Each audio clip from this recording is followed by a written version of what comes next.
Good morning everyone and welcome to Economic Times analysis and explanation series के आज की session. आज है डे 5 एंड डेट है 14 सितंबर। तो पहले तो कॉन्ग्रेचुलेशंस करना चाहूँगा मैं, हमारे ग्रुप के अंदर एक पर्सन है, अगर आपको कल नहीं पता तो कल सीए फाइनल का रिज़ल्ट था, तो उसके अंदर सीए बानू गांधी कल जी सीए बन गए हैं, ये पास हो गए मतलब फाइनल के अंदर। तो कॉन्ग्रेचुलेशंस वंस अगेन। और अगर आप चाहते हैं कि इनका इंटरव्यू जैसा कुछ हमारे चैनल के ऊपर आए तो आप नीचे कमेंट में बता सकते हैं। मैंने एक्चुअली इनको बोला हुआ है कि इंटरव्यू के लिए कुछ, तभी इनका रिप्लाई तो नहीं आया, मैंने सुबह ही बोला आज। तो देखते हैं अगर कुछ आता है तो पॉजिटिवली फिर हम इंटरव्यू वगैरह कुछ करते हैं हमारे चैनल के ऊपर। तो अगर आपको चाहिए तो आप नीचे कमेंट कर सकते हैं। अब इसके अंदर फर्स्ट न्यूज़ से स्टार्ट करेंगे। निब्री rises to 101.9 for the week ended सितंबर 12। तो निब्री का मतलब मैं आपको पहले बता देता हूँ, ये एक एक्रोनिम है, इसकी एक फुल फॉर्म है, ये एक इंडेक्स है। तो इसकी फुल फॉर्म है आपकी नोमुरा इंडिया बिजनेस रिजेम्पशन इंडेक्स। तो नोमुरा तो बेसिकली एक ऑर्गेनाइजेशन है जो ये बनाती है। इंडिया मतलब आपको पता है इंडिया, बिजनेस रिजेम्पशन जो बीआर के लिए स्टैंड करता है। ये बेसिकली जो बिज़नेस डिप्रेशन के अंदर चले जाते हैं, फॉल डाउन कर जाते हैं, जैसे इकोनॉमिक स्लो डाउन हो जाता है, तो उसके बाद जो रिकवरी की स्टेट आती है, उसके बाद रिकवरी होने के बाद एक रिजम्पशन की स्टेट आती है जहाँ पे वो चीज़ें स्टेबल होने लगती हैं।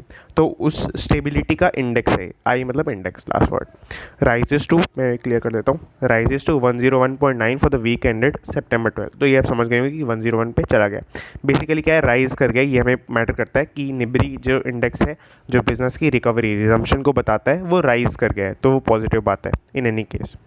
तो ये बेसिकली ये था। अब recovery picks up pace again inflation softens. तो ये तो हमें निब्री वाली जो हमने अगर मीनिंग आपको समझ में आया है तो आपको पता चल गया होगा कि रिकवरी मतलब वही कि आपका जो बिज़नेस रिकवरी इकोनॉमिक रिकवरी है वो पिकअप कर गई है, वो ऊपर वाली लाइन से समझ में आ गया होगा।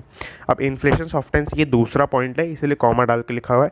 इन्फ्लेशन सॉफ्टन्स का मतलब ये है कि आपका कंपेरेटिवली जितना प्रोस्पेक्टिव था कि जो इन्फ्लेशन जिस रेट से बढ़नी चाहिए थी तो उससे कम हो गया। और आपका जुलाई के अंदर जैसे इन्होंने डेटा दिखा है 5.59% से अप्रॉक्सीमेटली बढ़ा था और अब आपका 5.3% पे आ गया है। तो काफ़ी रिडक्शन है, और इस टाइम पे रिडक्शन होना कुछ भी तो बड़ा ही लगता हो। अब इसके अंदर सीपीआई एक वर्ड इन्होंने यूज़ किया है। सीपीआई का मतलब होता है बेसिकली कंज्यूमर प्राइस इंडेक्स। मैं आपको यहाँ पे एक फ़ोटो दिखा दूँगा। तो इसके अंदर बेसिकली सीपीआई के अंदर क्या करते हैं, एक एवरेज पर्सन एक मंथ के अंदर जितने में सर्वाइवल कर सकता है उसका कुछ इंडेक्स बनाते हैं। जैसे उसे लेट सपोज कि एक्स रुपीज़ के फूड चाहिए, एक्स रुपीज़ वाई रुपीज़ उसे मान लेते हैं क्लोथिंग के लिए चाहिए, जेड रुपीज़ मान लेते हैं उसके कुछ हाउसिंग के लिए, मान लेते रेंट चाहिए उसको, या कुछ कुछ भी है। तो वो सब जो बेसिक बहुत बेसिक नेसेसिटीज़ हैं उनको कंपेयर करके कि उनका आज के टाइम पे प्राइस कितना चल रहा है ओवरऑल इंडिया के अंदर एवरेज निकाल के, तो उस हिसाब से बेसिकली सीपीआई बनता है। उसकी मैं फुल फॉर्म वापस से बोल रहा हूँ, कंज्यूमर प्राइस इंडेक्स। मैं आपको यहाँ पे फ़ोटो दिखाऊंगा कि ईयर ऑन ईयर कितना सीपीआई का एक वैल्यू आती है कि कितना ये XYZ सब मिला जुला के चल रहा है। तो 2017 के अंदर ये आपकी फिगर रह रही है 245.1। तो आप अगर आप इसको कंपेयर करेंगे अभी की 2020 की देखेंगे तो 258.8 है, वो 2021 पे स्टार लगा हुआ है। इसका मतलब ये है कि अभी हुआ नहीं है ना ईयर एंड, तो अभी एक प्रोस्पेक्टिव फिगर आई है हमारे पास जो है 271.4। तो ये बेसिकली इतना राइज आया है इसके अंदर। आप इसको दूसरे पॉइंट ऑफ व्यू से भी देख सकते हैं कि ये ऑलमोस्ट जो गुड्स ले रहे हैं वो सेम ले रहे हैं। मान लो कि पूरे महीने का वो अगर फूड के अंदर ले रहे हैं तो वो दाल रोटी ले रहे होंगे प्रोस्पेक्टिवली, वो बता मतलब ऐसे कोई देखेगा नहीं उसको, बट फिर भी वाई के अंदर मान लेते हैं कि वो अकोमोडेशन का ले रहे हैं तो वो रेंट ले रहे होंगे एक फिक्स्ड अमाउंट ऑफ, तो उतना रेंट ले रहे होंगे। जेड के अंदर मान लेते हैं कि क्लोथिंग ले रहे हैं तो वो भी एक फिक्स्ड अमाउंट ऑफ ले रहे होंगे। बट आप ये इस तरह से देखें कि 2017 में वो फिक्स्ड चीज़ें 245 कुछ भी यूनिट्स के अंदर आ रही थी, और आज के टाइम पे वही सेम चीज़ें 271 के अंदर आ रही हैं। तो एक दूसरा पॉइंट ऑफ व्यू है इन्फ्लेशन को देखने का। ये मतलब बेसिकली आप एक तो ये हो गया कि आप ये बोलें कि आपका लिविंग ऑफ स्टैंडर्ड 30 रुपये से बढ़ गया है, या फिर जो सेम चीज़ें थी वो 30 रुपये महंगी आने लग गई है, वो एक ही बात है दोनों। तो ये इस तरह से इन्फ्लेशन सॉफ्टनेस का मतलब ये है कि जुलाई के कंपैरिजन में आपका कम हो गया। तो ये इस तरह से। अब सीपीआई की परसेंटेज इन्होंने बताई है कि टोटल जो ईयर ऑन ईयर की परसेंटेज निकलती है, जो 2021 का डेटा हमारे पास अभी है जो फोटो में था 271.4, उसके कंपैरिजन में ये बता रहे हैं कि कितना कितना यहाँ पर बढ़ रहा है। तो इस तरह से। अब आपका hiring outlook at 7 year peak boards well for October दिसंबर। तो बोर्ड्स का मतलब होता है कि उसका आउटकम, किसका outcome, hiring outlook at 7 year peak. तो हायरिंग करना मतलब हायरिंग जो रिक्रूट करना 7 ईयर पीक पे है, मतलब 7 ईयर आप समझ गए होंगे इंग्लिश बेसिक कि पिछले 7 साल में सबसे ज़्यादा चल रहा है। अब बोर्ड उसका आउटकम है वेल फॉर अक्टूबर दिसंबर। सीधी सी बात है, अगर हायरिंग ज़्यादा होगी तो इकोनॉमी में अच्छा ही रहेगा।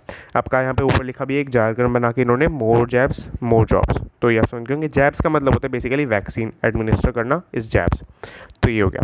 अब rising demand eased curbs likely to push rebound in job creation. तो बेसिकली यही है कि राइजिंग डिमांड, हमने यहाँ पे तो नहीं देखा ये चीज़, तो ईज्ड कर्व्स, ईज जो आपके लॉकडाउन के रिस्ट्रिक्शंस जो ईज हो गए हैं अब, और राइजिंग डिमांड मतलब कि ये कि जैसे यहाँ पे इन्फ्लेशन सॉफ्टन हो गया और रिकवरी पिकअप हो गई।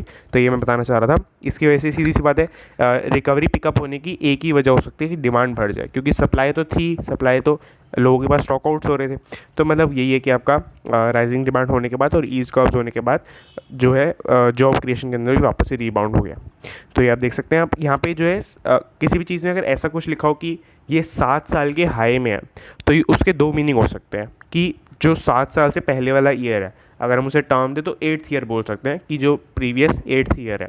या तो हमारे पास उसका डेटा अवेलेबल नहीं है, पहली जो कंक्लूजन है उसका। दूसरा कंक्लूजन, क्योंकि आज के टाइम पे डेटा अवेलेबल होना कोई बड़ी बात नहीं है, मतलब कोई छोटी बात है, काफ़ी ज़्यादा हो सकता है कि हमारे पास हो ही डेटा, मतलब हर चीज़ का। तो जो दूसरा कंक्लूजन है वो ये है कि जो पिछले 8th ईयर है उसमें ज़्यादा होगी। तो यहाँ पे दूसरी वाली बात सेटिस्फाई करती है कि पिछले 8th ईयर में, अब लास्ट टाइम पे आएंगे यहाँ पर, तो पिछले the previous high in net employment outlook was 48% इन जुलाई सितंबर 2014। तो ये पिछले 8 साल से पहले हो गया। तो बेसिकली अभी के टाइम पे ये जो परसेंटेज में 48% उन्होंने फिगर दी है, वो 44% चल रही है अभी के टाइम पे। तो बेसिकली इस तरह से ये बेसिकली क्या फिगर है कि कितना एक्सपेक्टेड था और कितना अब बूम आया है, उसकी परसेंटेज इन्होंने निकाली है। और यहाँ पे उन्होंने एक और डेटा दिया है, बट इससे थोड़ा सा डिससेटिस्फेक्शन है मुझे पर्सनली। इसमें क्या है कि आपका industries with most optimistic hiring outlook. तो यहाँ पे इन्होंने बताया कि किस किस इंडस्ट्री के अंदर जो सबसे ज़्यादा हायरिंग हुई है इसी पीरियड के अंदर। तो इन्होंने ये बताया सर्विसेज और मैन्युफैक्चरिंग। तो ये कोई पॉइंट नहीं बनता है सर्विसेज और मैन्युफैक्चरिंग बताने का। इनको या तो सर्विसेज के अंदर बैंकिंग में कितना बढ़ा, इंश्योरेंस में कितना बढ़ा, एसेट्रा एसेट्रा, मतलब जो भी सर्विसेज है उसके अंदर कितना कितना बढ़ रहा है वो बताना चाहिए था, वो ज़्यादा बेनिफिशियल रहता। वो या तो ये हो सकता है कि वो इन्होंने कैलकुलेट नहीं किया या फिर उनकी सर्वे नहीं हुई, या फिर मतलब ये तो बताने का कोई पॉइंट नहीं बनता, इससे हम कुछ कंक्लूजन ड्रॉ नहीं कर सकते। अब हम आगे चलें तो आपका जी इन्वेस्टर कॉल्स फॉर बोर्ड रीजिंग। तो ये बहुत बेसिक सी बात है कि जी इन्वेस्टर्स जो थे, जो बड़े इन्वेस्टर्स हैं जी ग्रुप के अंदर, अच्छा जी का भी पूरा ग्रुप है, ठीक है, थोड़ा लेस नोन ग्रुप है, बट जी आपको पता है चैनल्स वगैरह इनके चलते हैं, मीडिया के अंदर ही काम करते हैं मेनली, तो इनका भी पूरा प्रॉपर कंपनीज का ग्रुप है। अब इसके अंदर इन्होंने बोर्ड रीजिग, बोर्ड मतलब आपका बोर्ड ऑफ डायरेक्टर्स, इसके ऊपर अभी आते हैं। और रीजिग का मतलब होता है बेसिकली रीशफल करना। अभी एक और कंपनी का भी रीजिग हुआ था, तो मैंने आपको इसका मीनिंग रीजिग का वर्ड का बताया था। इसके अंदर बेसिकली ये है कि कुछ बोर्ड ऑफ डायरेक्टर्स के ऊपर कुछ केसेस वगैरह चल रहे हैं, या फिर कुछ आपके अक्यूजेशंस चल रहे होते हैं, तो उनको हटाने के लिए वो रिजेक्ट कर देंगे और कुछ नए मेंबर्स को उनके प्लेस पे ले आएंगे। बोर्ड ऑफ डायरेक्टर्स का बेसिकली क्या पर्पस होता है? अच्छा, एक कंपनी फॉर्म को अगर हम समझेंगे तो कंपनी फॉर्म में, ये मैं थोड़ी सी कंपनी बना देता हूँ, एक ये कंपनी हो गई। एक कंपनी के अंदर क्या होता है, उसके ओनर्स और उसकी मैनेजमेंट अलग होती है। ओनर्स उसके आपको पता है शेयर होल्डर्स होते हैं, शेयर होल्डर्स, और मैनेजमेंट तो उसकी मैनेजमेंट ही होती है या फिर एम्प्लॉयज़ होते हैं, ठीक है। तो इसके अंदर क्या हो सकता है कि ओनर्स को कुछ ऐसा राइट नहीं है कि वो मैनेजमेंट के पास जाके देखें कि क्या कर रहे हो, ठीक है। तो उसके अंदर बेसिकली उनको ऐसा राइट नहीं है। तो इससे क्या हो सकता है कि आपका जो इससे क्या हो सकता है कि आपका जो मैनेजमेंट है वो शेयर होल्डर्स को, मतलब उनके वेल्थ को, जो उनका पैसा उन्होंने इन्वेस्टमेंट किया है उसको बिगाड़ सकते हैं। क्या कर सकते हैं कि मान लेते कि इस साल का जो इन्होंने मान लेते 100 रुपीज़ जा रहे हैं यहाँ पर, और इनको प्रॉफिट हो रहा है मान लेते 10 रुपीज़ का, तो वो प्रॉफिट को इस तरह से दिखा देंगे कि मान लेते हैं कि वो लॉस हो गया, या फिर मान लेते हैं लॉस बाय फायर हो गया, कुछ भी दिखा सकते हैं। या फिर वो ऐसा दिखा सकते हैं कि हमने इस कंपनी को ख़रीद लिया, बट असल में वो क्या करेंगे, इनको तो सैलरी मिल रही है मैनेजमेंट और एम्प्लॉयज़ को, तो वो सैलरी की फॉर्म में, बोनस की फॉर्म में उसको डिस्ट्रीब्यूट कर सकते हैं, तो शेयर होल्डर्स को इनका ज़्यादा नहीं पता चल पाएगा। तो बेसिकली इसी पूरे मैकेनिज्म के अंदर कि जो मैनेजमेंट है वो एक्सप्लॉइट ना कर पाए ओनर्स को, या जो शेयर होल्डर्स हैं उनको। तो इसी की वजह से आपका एक बोर्ड ऑफ डायरेक्टर्स एक अपॉइंट किया जाता है। ये क्या बेसिकली ये कंपनी के अंदर बैठे होते हैं और इनको अपॉइंट करते हैं शेयर होल्डर्स। शेयर होल्डर्स इनको अपॉइंट करेंगे तो बेसिकली शेयर होल्डर्स के रिप्रेजेंटेटिव हो गए। तो ये जो भी करेंगे वो शेयर होल्डर्स की के लिए बेनिफिट होगा, बेनिफिशियल होगा। और ये जो है बेसिकली मैनेजमेंट को सुपरवाइज करते हैं। मैनेजमेंट जो भी काम कर रही है उसको बोर्ड ऑफ डायरेक्टर का अप्रूवल लेना पड़ेगा, जो मेजर डिसीजंस हैं, और जो माइनर डिसीजंस हैं उसके ऊपर बोर्ड ऑफ डायरेक्टर का पर्सनल सुपरविजन रहता है। तो बेसिकली इस तरह से अब वर्स्ट केस सिनेरियो क्या हो सकता है कि मैनेजमेंट बोर्ड ऑफ डायरेक्टर्स को भी मिला ले अपने साथ और जो है ओनर्स को एक्सप्लॉइट करे। तो मतलब वो एक अगर हम सिनेरियो छोड़ दें, उसके अलावा ये बोर्ड ऑफ डायरेक्टर्स का पर्पस यही होता है सिर्फ। तो बोर्ड ऑफ डायरेक्टर्स का हमने समझ लिया। अब इसके अंदर Invesco seeks removal of MD Punit Goenka, 2 directors quit. तो ये आप देख सकते हैं कि 2 डायरेक्टर ने तो क्विट ही कर दिया और ये जो आपके एमडी हैं पुनीत गोयनका, इनको हटाने की बात हो रही है, रिमूवल की बात हो रही है। और इसके अंदर अगर आप देखेंगे तो कुछ प्रोस्पेक्टिवली कौन कौन जुड़ सकता है उनकी बात यहाँ पे की है। तो आप ये चाहें तो पढ़ भी सकते हैं, छोटा सा अब इसको चाहें तो पढ़ भी सकते हैं। और यहाँ पे एक और टर्म चल रही है आपकी ईजीएम। ईजीएम का बेसिकली मीनिंग होता है आपका एक्स्ट्राऑर्डिनरी जनरल मीटिंग। आपने एजीएम सुना होगा, एजीएम। एजीएम का मतलब बेसिकली होता है आपका एनुअल जनरल मीटिंग। ये एक कंपलसरी इवेंट होता है, कंपनीज को ऑर्गेनाइज करना होता है उनके शेयर होल्डर्स और जो मैनेजमेंट है उसकी मीटिंग के लिए। मतलब उसमें बोर्ड ऑफ डायरेक्टर्स भी आते ही हैं, सीधी सी बात है। तो वो बेसिकली तीनों बॉडीज़ जो है मीट करती हैं और जो उनके डिसीजंस अभी तक रहे हैं, कुछ क्वार्टरली या एनुअल रिजल्ट्स रहे हैं, एनुअल रिपोर्ट जो होती है कंपनी की वो भी इसके अंदर ही प्रेजेंट की जाती है। तो बेसिकली ये जो मेजर चीज़ें होती हैं वो इसके अंदर करी जाती हैं और एक बार ही करना ही कंपलसरी है पूरे साल के अंदर। तो बेसिकली ये हो गया। बट अगर इसके अलावा हमें पूरे मतलब तीनों बॉडीज़ को बुलाना हो या बात करनी हो, कुछ भी डिसीजन लेना हो, तो जो कंपनी है वो ईजीएम नाम से सेम चीज़ बुलाती है, एक्स्ट्राऑर्डिनरी जनरल मीटिंग। इसके अंदर अटेंड करना शेयर होल्डर्स के लिए ज़्यादा कंपलसरी नहीं होता और मतलब काफ़ी सारे शेयर होल्डर्स के अंदर नहीं भी जाते हैं जो माइनॉरिटी शेयर होल्डर्स हैं।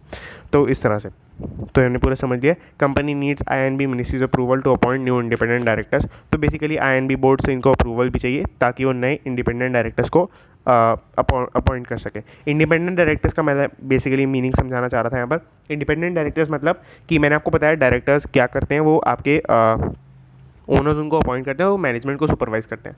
अब इसके अंदर क्या हो सकता है कि बोर्ड ऑफ डायरेक्टर्स उन डिसीजंस को अप्रूवल दे सकते हैं जो उनके भी वेल्थ को बढ़ाएं, क्योंकि क्या होता है बोर्ड ऑफ डायरेक्टर के अंदर आपके जो मेजॉरिटी स्टेक होल्डर्स हैं वही जाते हैं जनरली। तो उस तरह से अब आपका कोई ऐसा डिसीजन होगा जो उनको बेनिफिट करेगा तो वो उसे अप्रूव कर देंगे। बट ऐसे होते हैं कुछ बोर्ड ऑफ डायरेक्टर के अंदर कंपल्शन है कि उन्हें नॉन एग्जीक्यूटिव या फिर इंडिपेंडेंट डायरेक्टर्स को हायर करना पड़ता है। इंडिपेंडेंट डायरेक्टर मतलब उसका कोई शेयर नहीं है, ज़ीरो शेयर होल्डिंग है आपकी कंपनी के अंदर, तो उसको कोई फ़र्क नहीं पड़ता कंपनी से खास। उसे बस जो उनकी सिटिंग फीस एक चीज़ मिलती है, सिटिंग फीस मतलब जो मीटिंग के अंदर बैठने के पैसे, तो सिटिंग फीस उनका ओनली सोर्स ऑफ रेवेन्यू होता है कंपनी से। तो वो बेसिकली इंडिपेंडेंट डायरेक्टर्स का फंक्शन होता है। वो ये इंश्योर करते हैं कि मैं बोर्ड ऑफ डायरेक्टर्स कुछ ऐसा ना करें कि सिर्फ शेयर होल्डर्स वालों को, जो उनके बड़े शेयर होल्डर्स हैं उनको फ़ायदा हो जाए, या कुछ ऐसे डिविडेंड मान लो कि बहुत ज़्यादा लॉस हो रहा है फिर भी डिविडेंड डिक्लेयर कर दिया, तो ऐसा कुछ ना हो। तो इसके लिए इंडिपेंडेंट डायरेक्टर्स बैठे होते हैं। ये मैंने आपको पूरा बता दिया है। Pre IPO bout to value PharmEasy at 6 billion. तो फार्मेसी आपको पता है फार्मा के अंदर डिलीवरी सर्विसेज एक्सेट्रा के अंदर ही काम करती है। अब इनका जो है आईपीओ आने वाला है कुछ फ्यूचर के अंदर। बट आईपीओ आने से पहले जनरली जो बड़ी कंपनीज होती हैं जिनकी वैल्यू अच्छी होती है, मतलब इमेज अच्छी होती है, उसके अंदर आपका प्री आईपीओ फंडिंग राउंड चलता है। प्री आईपीओ फंडिंग राउंड का बेसिकली मतलब आप निकाल सकते हैं कि आईपीओ से पहले पैसा रेज़ करना इन्वेस्टमेंट बैंक्स के थ्रू और आपके जो वेंचर कैपिटलिस्ट हैं, प्राइवेट इक्विटी वाले हैं, उनके थ्रू इनको जो है पैसा रेज़ करना होता है। ये जो आपके प्री आईपीओ राउंड्स होते हैं उसके अंदर आपका ब्लैकस्टोन और अवांसा, ये दो नाम बहुत चलते हैं। यहाँ पे भी सेम हमें रिपीट होते हुए दिख रहे हैं, और मतलब और भी हैं पर यहाँ पे मेन ये दो ही दिख रहे, तो मैंने इसलिए बोल दिया। प्री आईपीओ बाउट का मतलब ये है कि pre IPO funding round. Bout एक फैंसी टर्म है, वैसे तो एक वर्ब है, बट यहाँ पे इन्होंने इस तरह से यूज़ किया है जो मैं आपको बता रहा हूँ। 6 बिलियन की इनकी फंडिंग हो जाएगी, इनकी जो है वैल्यूएशन हो जाएगी जो प्री आईपीओ का राउंड होने वाला है इसके तहत। अब इन्होंने जो है प्री आईपीओ राउंड के लिए यहाँ पे पता नहीं क्यों लिखा नहीं है, बट 200 मिलियन का जो है इन्होंने फंडिंग की प्रपोजल दिया है, मतलब जो आपके ब्लैकस्टोन और अवांसा है इनको। तो ये बेसिकली इस तरह से। अब आफ्टर आईपीओ जो है इनकी वैल्यूएशन हो जाएगी 7 to 8 बिलियन। और यहाँ पे शायद लिखा भी था, या शायद नहीं लिखा है, या शायद यहाँ पे नहीं लिखा है। तो पहले आपका जो सबसे वेल्दीएस्ट आपका स्टार्टअप था वो ओला बनने वाला था, अभी जब ओला का आईपीओ आता तो उसके बाद मतलब ये बन जाएगा आपका, फार्मेसी बन जाएगा सबसे वैल्यूएबल स्टार्टअप आपका। हालांकि इसके बाद अगर पेटीएम का आईपीओ आ जाता तो पेटीएम बन जाएगा उसके बाद सबसे बड़ा आपका स्टार्टअप उस तरह से। अब NBFCs resent banks current account moves, तो मूव्स का मतलब कुछ स्टेप्स हैं। तो क्या है बेसिकली, मैंने आपको एनबीएफसी और बैंक में डिफरेंस बताया था कि एनबीएफसी आपके कुछ सेविंग्स अकाउंट वगैरह ओपन नहीं करा सकते। तो अब इसके अंदर क्या है बेसिकली कि करंट अकाउंट वो ओपन करा सकते हैं। तो करंट अकाउंट के अंदर क्या क्या वो चीज़ें बैंक्स ने की हैं ऐसी जो एनबीएफसी को उससे दिक्कत हो रही है, या एनबीएफसी के जो कस्टमर्स हैं उनको दिक्कत हो सकती है फ्यूचर के अंदर उस तरह से। तो मूव्स का मतलब आप समझिए कि ऐसे जो बैंक वाले स्टेप्स हैं उनको। तो पहले हम यही समझ लेते हैं कि स्टेप्स क्या लिए हैं। तो यहाँ पे वो भी उन्होंने अच्छे से मेंशन किया है पूरा। तो बैंक्स के अंदर बेसिकली क्या, ये मैं आपको देसी भाषा में बताता हूँ। इसके अंदर क्या है कि अगर जो बैंक ने जो पूरा लोन इकोनॉमी के अंदर चल रहा है, कमर्शियल लोन्स चल रहे हैं, उसके अंदर से किसी बैंक का 10% से कम शेयर है, जैसे मान लेते हैं पूरी इकोनॉमी के अंदर 100 करोड़ का जो है लोन्स चल रहे हैं, तो अगर कोई बैंक की सारे लोन्स मिला के, जो मतलब कॉर्पोरेट लोन्स मिला के 10 करोड़ से कम चल रहे हैं अगर, तो वो लोन दे ही नहीं सकता, मतलब तो करंट अकाउंट ओपन कर ही नहीं सकता। तो ये तो पहली कंडीशन हो गई। तो इससे भी एनबीएफसी को चिढ़ है, क्योंकि एनबीएफसी जनरली छोटी होती है और एनबीएफसी के ऊपर रेगुलेशन बहुत कम रहती है। तो एनबीएफसी ये कैसे कर पाएगा, मतलब इतना लोन हर एनबीएफसी नहीं दे पाएगा। सीधी सी बात है, क्योंकि 10% अगर हम पकड़ के चलें तो ऐसा हो सकता है कि पूरी इकोनॉमी के अंदर सिर्फ 10 बैंक्स बचेंगे फिर तो इस तरह से। अब 10 करोड़ के आसपास इनका लोन होना चाहिए, तो पहली ये कंडीशन है। दूसरी कंडीशन आपकी यहाँ पे देख सकते हैं, ये उन पर्सन का करंट अकाउंट नहीं ओपन कर सकते। अच्छा, करंट अकाउंट पे भी हम बात कर लेंगे, मैंने करंट अकाउंट को स्किप कर दिया क्या होता है, बट उस पर बात कर लेंगे। करंट अकाउंट बेसिकली इसके बाद ये दूसरी कंडीशन है आपकी कि लोन एक्सपोजर, कि जो करंट अकाउंट आप जिसका खोल रहे हैं उसको लोन आपको देना होना चाहिए, मतलब उसके पास कुछ ना कुछ अमाउंट ऑफ लोन होना चाहिए बैंक से कि उसने लिया हो कुछ लोन, तो उस तरह से बेसिकली। अच्छा, अब करंट अकाउंट की अगर हम बात कर लें, ये दो ही कंडीशन है मेरे लिए, ये दो ही कंडीशन है आपकी जो बैंक्स के नए मूव्स हैं इसके अंदर। अब करंट अकाउंट की अगर हम बात करें तो करंट अकाउंट बेसिकली वो बैंक अकाउंट होता है जो बिजनेसमैन वगैरह ओपन करते हैं। इसके अंदर क्या होता है बेसिकली कि आप कितने भी टाइम से आप पैसे डाल सकते हैं, विड्रॉ कर सकते हैं, कोई अमाउंट से फ़र्क नहीं पड़ता। और कुछ और भी सर्विसेज, जैसे आपके चेक वगैरह जल्दी क्लियर हो जाते हैं थोड़े से कंपैरेटिवली। और आपका जो है, मान लेते हैं अगर आपके बैंक अकाउंट के अंदर 100 रुपीज़ के आसपास कैश चल रहा है और अगर आपने 120 रुपीज़ का आपने चेक काट दिया, तो अगर आपकी क्रेडिट वर्दी हैं, आप थोड़े से, मतलब ऐसा नहीं कि आपने फ्रॉड किया है पहले, बट आप ठीक है, मतलब बैंक की नज़रों में ठीक है, तो वो आपका ये भी अप्रूवल दे देंगे। और आपका अगर आप नेक्स्ट टाइम जब डिपॉजिट कराते हैं तो आपको 20 रुपीज़ प्लस उसके ऊपर जितना भी इंटरेस्ट बनता है वो आपसे चार्ज कर लेंगे। तो आपका बेसिकली चेक बाउंस नहीं होने देंगे, तो वो आपको चार्जेस उसके बियर नहीं करने पड़ेंगे और आपकी जो की पार्टी है उसके अगेंस्ट आपकी इमेज भी ख़राब नहीं होगी। उस तरह से बेसिकली वर्क करता है। अब यहाँ पे जो है एनबीएफसी यही बोल रहा है कि आप मतलब एनबीएफसी इसको मना कर रहा है पूरी बात को, इसको जो कि कैश कलेक्शन जो अकाउंट्स होते हैं हमारे अंदर, मतलब एनबीएफसी के अंदर बेसिकली कलेक्शन अकाउंट्स होते हैं, तो उस तरह से बेसिकली वर्क कर रहा है कि उनके पास तो ऐसा कुछ भी नहीं है, ना उन्होंने लोन लिया हुआ, ना पूरे एनबीएफसी ने 10 करोड़ से ज़्यादा का आपने जो है लोन दिया हुआ पूरी इकोनॉमी के अंदर। तो वो बेसिकली कैसे इसको फुलफ़िल करेगा, दोनों ही बातें नहीं कर रहा।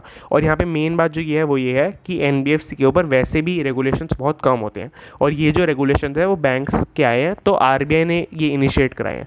तो ऐसा ज़रूरी नहीं है कि एनबीएफसी के ऊपर ही लागू हो। एनबीएफसी ये बोल रही है कि हाँ हमें एग्जाम्प्ट कर दो, सिर्फ बैंक्स के ऊपर चलने दो। उससे क्या दिक्कत है, मतलब बैंक्स के ऊपर चलने दो। तो उस तरह से बेसिकली यहाँ पे है। अब क्योंकि आरबीआई लाया तो ये पॉइंट भी बनता है, क्योंकि ये आईबीए के अंदर लेगा। आईबीए मतलब आपका इंडियन बैंक्स एसोसिएशन। इसके अंदर बेसिकली यही बोला जाएगा कि आपका एनबीएफसी वाले यही बोलेंगे कि ये आरबीआई लेके आए, हम तो कंपनीज एक्ट के थ्रू चलते हैं, तो हमें अगर उसमें आप चेंजेस करोगे तो हम उसके अंदर मानेंगे।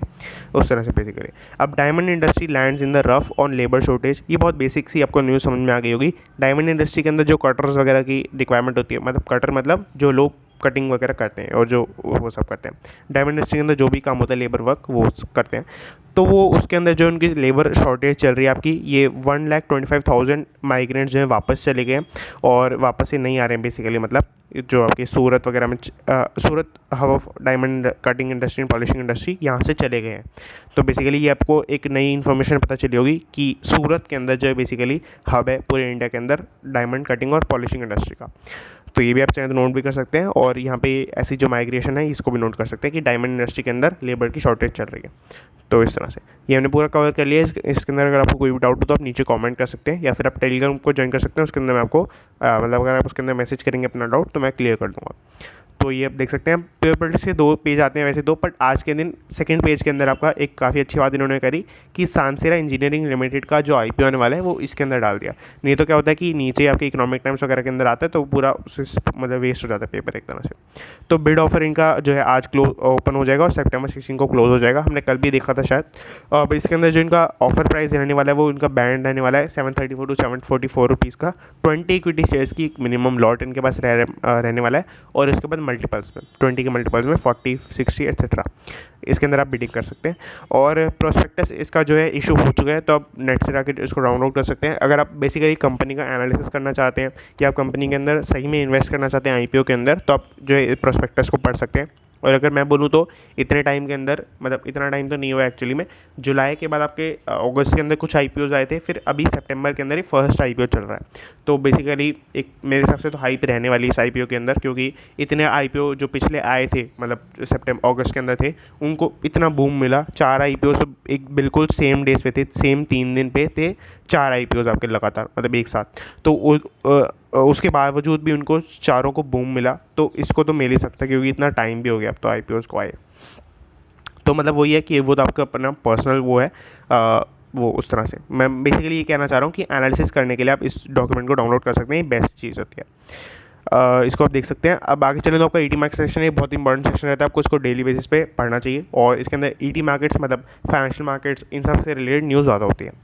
SIP accounts additions hit a record high in अगस्त। तो इसके अंदर बेसिकली क्या है कि आपका SIP अकाउंट एडिशंस, ये बेसिकली पूरी लाइन समझ में नहीं आती है तो हम एक बार ब्रेक करके पढ़ते हैं। SIP का मतलब होता है आपका SIP का मतलब होता है आपका सिस्टमैटिक इन्वेस्टमेंट प्लान। बेसिकली आपको पता होगा कि मंथली बेसिस पे या ईयरली बेसिस पे, क्वार्टरली बेसिस पे आपके बैंक अकाउंट में से पैसे कट जाते हैं और वो म्यूचुअल फंड वगैरह के अंदर चले जाते हैं और आपकी बेसिकली उसके अंदर इन्वेस्टमेंट हो जाती है। उस तरह से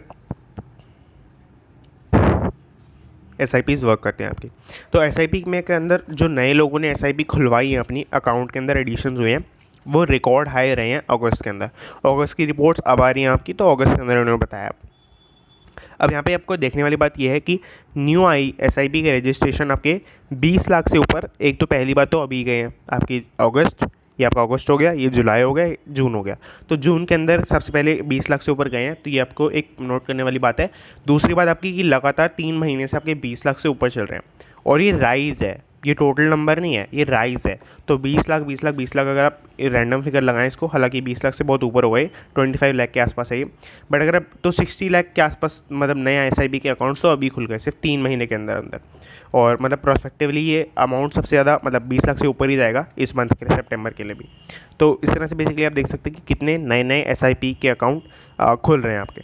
और total SIP assets under management भी 5.3 लाख करोड़ हो गया। असेट्स अंडर मैनेजमेंट मतलब SIP आपको मैंने बताया कि SIP के अंदर मंथली आपका पैसे कटते हैं और वो आपके शेयर्स वगैरह के अंदर इन्वेस्टमेंट हो जाती है। अच्छा, कुछ लोगों को लगता है म्यूचुअल फंड अपने आप में एक इन्वेस्टमेंट है, तो वो नहीं होता है। म्यूचुअल फंड क्या होता है, वो आगे आपका पैसा जो है पास ऑन करता है और उसके बदले में आपसे कुछ पैसे ले लेता है। एक्सपेंस रेशो बोलते हैं या आपका ब्रोकरेज फीस बोल सकते हैं in the case of shares. तो ये जो भी चीज़ें हैं वो बेसिकली आपसे म्यूचुअल फंड चार्ज कर लेते हैं और आगे आपके जो है पैसे इन्वेस्टमेंट कर देता है शेयर्स के अंदर, डिवेंचर्स के अंदर एट्सेट्रा के अंदर, तो वो इन्वेस्टमेंट कर देता है। अब इस तरह से बेसिकली आपका SIP AUM मतलब असेट्स अंडर मैनेजमेंट, तो ये जो चीज़ें थी जिसके अंदर आपका म्यूचुअल फंड इन्वेस्टमेंट करता है वो असेट्स अंडर मैनेजमेंट आती हैं। तो टोटल इंडस्ट्री का AUM यानी कि टोटल AUM, टोटल सारे जितने भी असेट्स हैं आपके, उसके अंदर से SIP के कितने असेट्स हैं। तो इनके अलावा क्या हो सकता है, इनके अलावा हो सकता है कि लोगों ने खुद से बाय कर लिया और लंप सम में, कि मतलब मैंने SIP तो नहीं करवाई बट मेरा जब भी मन करता है मैं बाय कर लेता हूँ, तो वो हो सकता है। या फिर किसी ने म्यूचुअल फंड के थ्रू डायरेक्ट इन्वेस्टमेंट कर ली या किसी ने FPI कर लिया, फॉरेन इन्वेस्टमेंट कर ली, तो वो सब मिला जुला के जो है काफ़ी अच्छा शेयर चल रहा है आपका। ऑलमोस्ट 13 से 14 के बीच में, 13 से 15 के बीच में 14 आएगा, तो 14% के आसपास आपका टोटल इंडस्ट्री का AUM चल रहा है SIP के अंदर, जो काफ़ी अच्छे फिगर है। Brokerage is bullish on HUL as company charts plan for aggressive growth. Basically बहुत ईजी बात है कि HUL यानी हिंदुस्तान यूनिलीवर लिमिटेड, इसका बेसिकली आपका Q1 का रिजल्ट आया है अभी रिसेंटली, तो उसका बेसिकली एनालिसिस किया है कुछ ब्रोकरेजेस फॉर्म ने और सब ने यही बोला कि बाय करो, ऐड करो, मतलब पहले बोल रहे थे और अभी भी यही बोल रहे हैं, आउट परफॉर्म करो, ऐड करो, बाय करो, ये सब। और टारगेट प्राइस भी इन्होंने बताया कि मतलब बढ़ा ही है, सबका टारगेट प्राइस बढ़ा ही है यहाँ पर। और इन्होंने यही बोला है कि आपका बिफोर रिजल्ट बाय करना था और अभी भी आउट परफॉर्म या ऐड या बाय कुछ ऐसे ही बोला है। बिफोर रिजल्ट और आफ्टर रिजल्ट। तो ये बहुत बेसिक सी न्यूज़ है, आप चाहें तो पढ़ सकते हैं इसको। अब credit shoes sets a price target of 185 for Zomato. Basically आपको पता है जोमेटो का भी IPO आया था कुछ टाइम पहले, और इनकी बहुत ही अच्छी लिस्टिंग चल रही थी, और उसके बाद भी इनका शेयर प्राइस बहुत ही ऊपर ही गया है। अब लोग बोल रहे हैं कि इनका शेयर प्राइस बहुत ही ओवर वैल्यूड है, आपको नहीं डालना चाहिए पैसा, और मतलब थोड़े टाइम के बाद गिर जाएगा पूरी तरह से शेयर, जब थोड़ी सी इकोनॉमी के अंदर रिवाइवल आएगा, वापस से नीचे जाएगी शेयर मार्केट वगैरह। बट एनीवेज अभी क्या है कि आपका क्रेडिट जूस एक कंपनी है, ये क्रेडिट ट्रेडिंग एजेंसी है आपकी, और आपका इन्वेस्टमेंट बैंकिंग सर्विसेज प्रोवाइड करती है, और आपकी बेसिकली एक होलसम इन्वेस्टमेंट के अंदर कंपनी काम करती है, और ये एडवाइजरी सर्विसेज भी दे रही है, आपके सामने है। तो बेसिकली इन्होंने जो है प्राइस टारगेट नया सेट किया है आपके 185 का जोमेटो के लिए। टारगेट का मतलब ये होता है कि कितने प्राइस तक बेसिकली शेयर प्राइस जा सकता है इनका, वो बेसिकली ऐसे कहता है। अब global commodities prices are on the rise again. Basically global commodities की पहले आपको ये समझना पड़ेगा कि जो मार्केट होता है वो हमें लगता है सिर्फ स्टॉक मार्केट है, और स्टॉक मार्केट के अंदर ही डिबेंचर्स चल रहे हैं आपके, या कुछ भी चल रहा है, गोल्ड चल रहा है, सिल्वर चल रहा है, वो डिबेंचर्स के स्टॉक के अंदर ही चल रहा है। बट स्टॉक मार्केट एक बहुत ही टर्म है, मतलब एक बहुत ही छोटा पार्ट है, या मैं कह सकता हूँ कि एक पार्ट है आपके फाइनेंशियल मार्केट्स के अंदर। फाइनेंशियल मार्केट्स के अंदर बेसिकली मेजरली ये 5 पार्ट्स आते हैं। पहला आपका स्टॉक मार्केट है, इनएविटेबली ये तो रहेगा ही, और आपका सेकंड आपका बॉन्ड मार्केट रहता है, इसके अंदर आपके गवर्नमेंट बॉन्ड्स, कॉर्पोरेट बॉन्ड्स, आपकी दूसरे डिवेंचर्स एक्सेट्रा, वो सब इसके अंदर आते हैं। तीसरा आपका derivative market, futures, options, spot and forwards, ये जो कॉन्ट्रैक्ट होते हैं ये बेसिकली डेरिवेटिव मार्केट के होते हैं। और आपके कमोडिटी मार्केट, आपको कमोडिटी मार्केट जहाँ पे रेफर किया हुआ है, इसके अंदर क्या होता है बेसिकली आप गोल्ड, सिल्वर, और ये तो आपकी हाई वैल्यू वाली कुछ कमोडिटीज़ हो गई। दूसरा आपका हो सकता है इसके अंदर कॉटन भी ट्रेड होता है, इसके अंदर सोयाबीन भी ट्रेड होता है, और ये सब जो चीज़ें हैं थोड़ी लेसर नोन चीज़ें हैं, बट ये भी ट्रेड होती है। रबर भी, ऑयल भी, ये सब चीज़ें भी ट्रेड होती हैं आपकी। सॉरी, अब इसके अंदर आपका पांचवा होता है करेंसी मार्केट। करेंसी मार्केट आपको सबको पता है, US dollar to INR, INR to मतलब कुछ भी आपका जो भी किसी भी कंट्री की करेंसी, तो वो भी एक मार्केट रहता है आपका। ये बेसिकली 5 मार्केट्स होते हैं, आप चाहें तो इसको नोट भी कर सकते हैं। और एक आपका अनरेगुलेटेड मार्केट होता है, वो तो मतलब अनंत है, मतलब उसके ऊपर तो आप हो सकता है कि आप किसी शेयर प्राइस के ऊपर बेट लगा रहे हो, तो वो भी इसके ऊपर आता है आपका। इसे आप छोड़ भी सकते हैं, कुछ नहीं है, अनरेगुलेटेड मैंने ऐसे लिख दिया आपका। ये मेन 5 ही आपके मार्केट्स होते हैं जो फाइनेंशियल मार्केट्स के अंदर आते हैं, ये सब आपके फाइनेंशियल मार्केट्स के अंदर आते हैं। फाइनेंशियल मार्केट्स तो हमने पूरा कवर कर लिया। अब इसके अंदर क्या है बेसिकली, यहाँ पे कमोडिटी मार्केट की बात की हुई है, तो कमोडिटी मार्केट का आपका मेटल्स के अंदर काम करते हैं, आयरन, स्टील, ये सब भी इसके अंदर रहता है। और आपके एनर्जी हाई, इसके अंदर एनर्जी वाले जो मेटल्स होते हैं, सॉरी एनर्जी वाली जो कमोडिटीज़ होती हैं वो भी इसके अंदर आती हैं, जैसे आपके मैंने ऑयल वगैरह बोला, तो वो भी इसके अंदर आता है।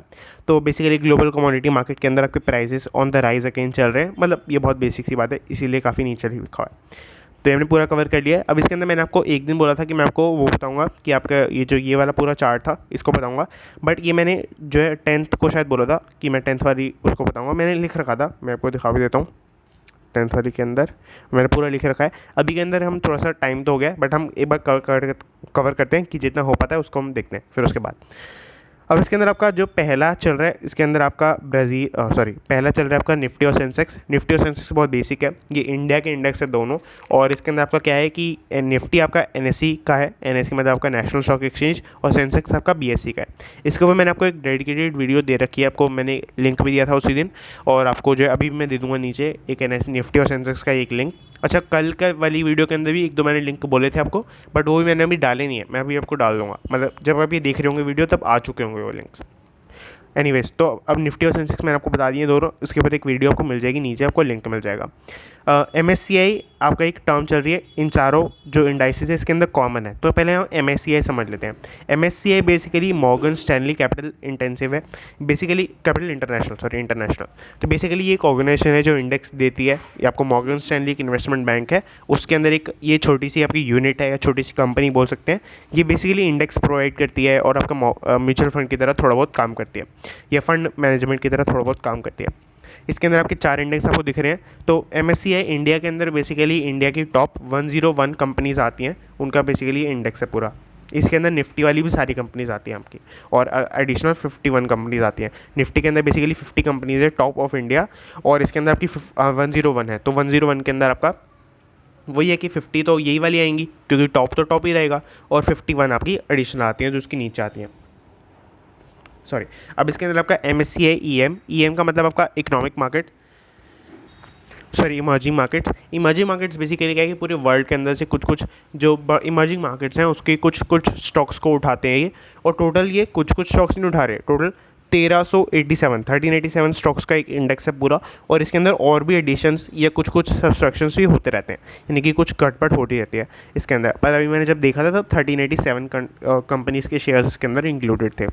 और इसके अंदर MIC ब्रिक हम एक सेकंड के लिए छोड़ देते हैं। इसके बाद MIC वर्ल्ड के अंदर बेसिकली वर्ल्ड की बहुत सारे स्टॉक्स इन्होंने उठा रखे हैं जो वर्ल्ड के अलग अलग कंपनीज़ के अंदर ब्लू चिप स्टॉक्स हैं, जैसे अमेरिका से एप्पल, गूगल, ये सब चीज़ें उठा ली। एक्चुअली में गूगल नहीं है, अल्फ़ाबेट है, अल्फ़ाबेट उठा लिया, एप्पल उठा लिया, अमेज़ॉन, ये सब उठा लिया। और इंडिया से आपके रिलायंस वगैरह उठा लिया, TCS उठा लिया, इन्फोसिस उठा लिया। तो वो ऐसी ऐसी जो बड़ी बड़ी इकोनॉमीज़ के अंदर सबसे बड़े बड़े शेयर चल रहे हैं उनको उठा लिया। तो वो सब मिला के आपके 1583 शेयर्स इसके अंदर हैं अलग अलग। अब चलते हैं MSCI ब्रिक के ऊपर। MSCI ब्रिक के अंदर बेसिकली BRIC एक आपका मतलब शॉर्ट फॉर्म है, ब्राज़ील, इंडिया, रशिया, चाइना, इन 4 कंपनीज़ के शेयर इसके अंदर रहते हैं। तो बेसिकली मैंने आपको पूरा बता दिया। अब इसके अंदर ये जो बाकी 4 रह रहे हैं इसको हम बाद में कवर कर लेंगे या तो कल ही कर लेंगे। तो that's it and thanks for watching.